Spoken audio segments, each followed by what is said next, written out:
In a heart-wrenching turn of events, a Florida high school honors student, Ayanna Sawyer, vanished without a trace, leaving her family and the community reeling in shock and despair. Ayanna, a bright 16-year-old sophomore at Terry Parker High School in Jacksonville, was last seen leaving school on December 19, 2018, carrying two bags, one filled with school supplies and another curiously packed with Victoria's Secret items and a body pillow. Her sudden disappearance triggered a frantic search as her family desperately sought answers to the baffling mystery.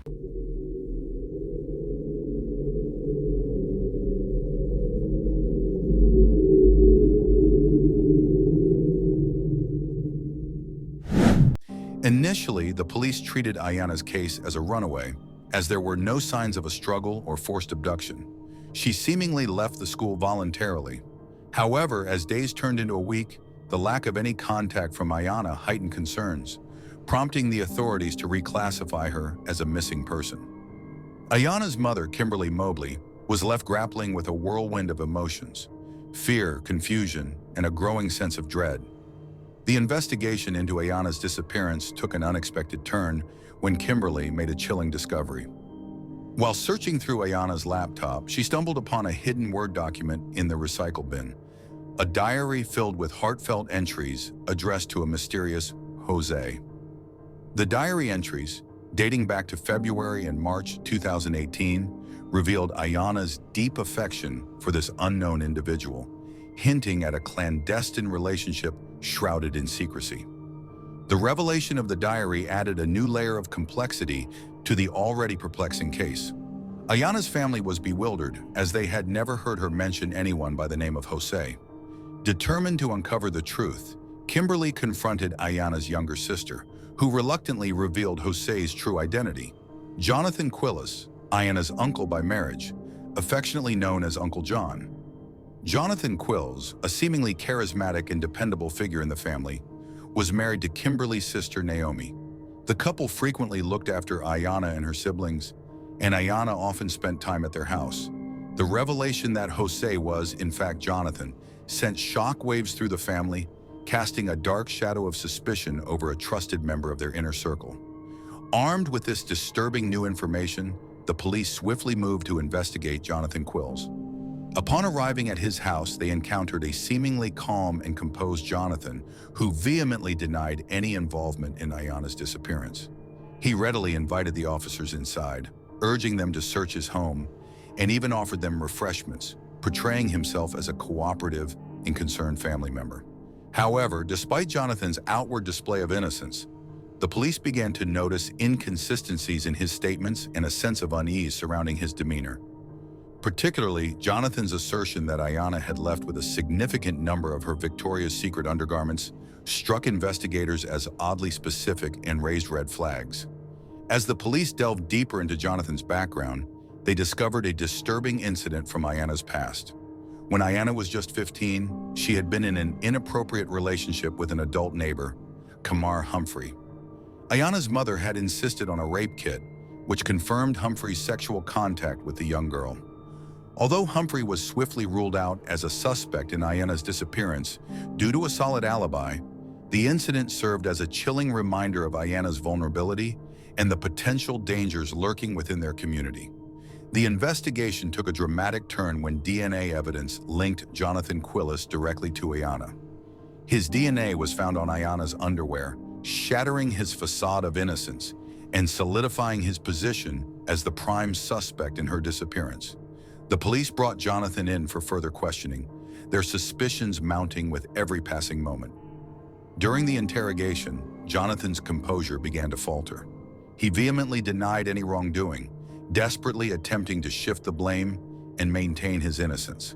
However, his denials grew increasingly weak and less convincing as the weight of evidence against him mounted. Just when the investigation appeared to hit a wall, a bombshell dropped. Joseph Quillis, Jonathan's brother, contacted the Jacksonville Sheriff's Office with a shocking revelation. Jonathan had confessed to him, admitting to murdering Ayanna and disposing of her body in a dumpster. Joseph recounted a series of frantic phone calls from Jonathan in the days following Ayanna's disappearance. Jonathan had been distraught and panicked, fearing that Ayanna's pregnancy could be his and desperately seeking a way to cover his tracks. Joseph revealed that Jonathan had confessed to luring Ayanna to his workplace under the pretense of running away together. He had attempted to strangle her, but overwhelmed with guilt and unable to stomach the act, he had ultimately resorted to shooting her. Jonathan had then disposed of Ayanna's body in a dumpster at his workplace, desperately hoping to erase any trace of his heinous crime. Armed with this chilling confession from Jonathan's own brother, the police intensified their efforts to uncover the truth behind Ayanna's disappearance. They obtained surveillance footage from Jonathan's workplace, an auto salvage yard, which corroborated Joseph's account, confirming Jonathan's presence at the time of Ayanna's disappearance.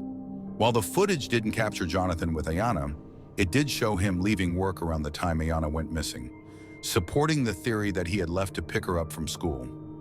Further investigation revealed that Jonathan had visited a gun range, aligning with his brother's description of the murder weapon and method. This discovery further solidified the mounting evidence against Jonathan, weaving a compelling narrative of his guilt. Determined to locate Ayanna's remains and bring closure to her grieving family, the police embarked on an extensive search of the landfill where the dumpster's contents had been disposed of, the Otis Road landfill.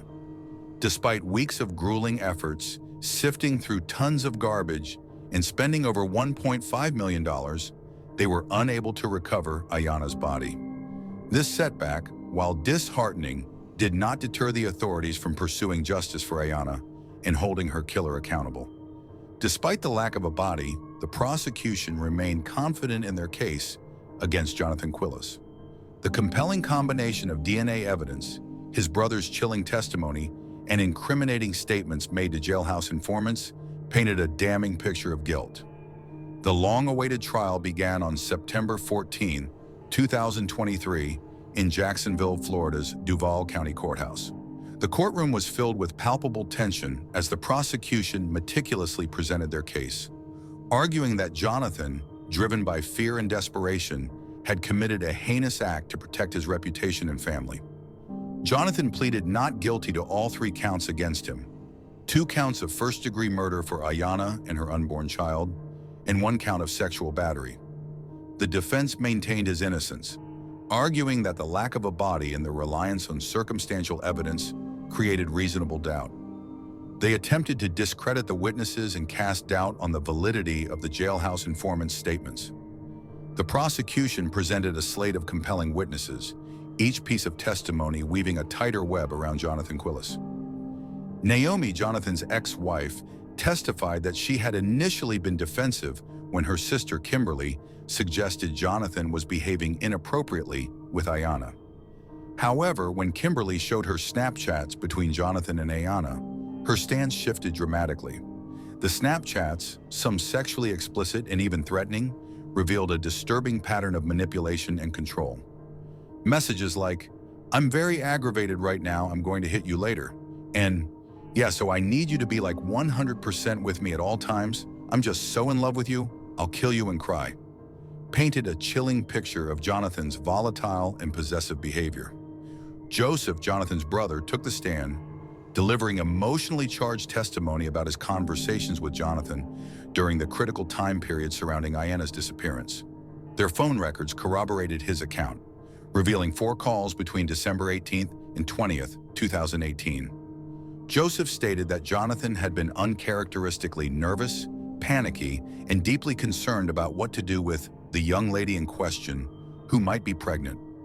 These conversations, coupled with Jonathan's confession to his brother, solidified the prosecution's narrative of a man driven to desperate measures to conceal his actions and protect his reputation. The prosecution also called upon a jailhouse informant who had encountered Jonathan in a Bible study group. This unexpected witness testified that Jonathan had confessed to shooting Ayanna and disposing of her body in a dumpster, mirroring the account provided by Jonathan's brother and further solidifying the evidence against him. The jury, faced with a complex web of circumstantial evidence, witness testimonies, and Jonathan's own incriminating statements, deliberated for hours, carefully weighing the evidence and arguments presented by both sides. Finally, they reached a verdict, their decision echoing through the tense courtroom: guilty on all 3 counts. With the guilty verdict pronounced, the trial moved into the penalty phase. The prosecution, seeking the ultimate punishment for Jonathan Quills, argued vehemently for the death penalty. They emphasized the brutality of the crime, the vulnerability of the victim, and Jonathan's callous disregard for human life, highlighting the devastating impact of his actions on Ayanna's family and the community.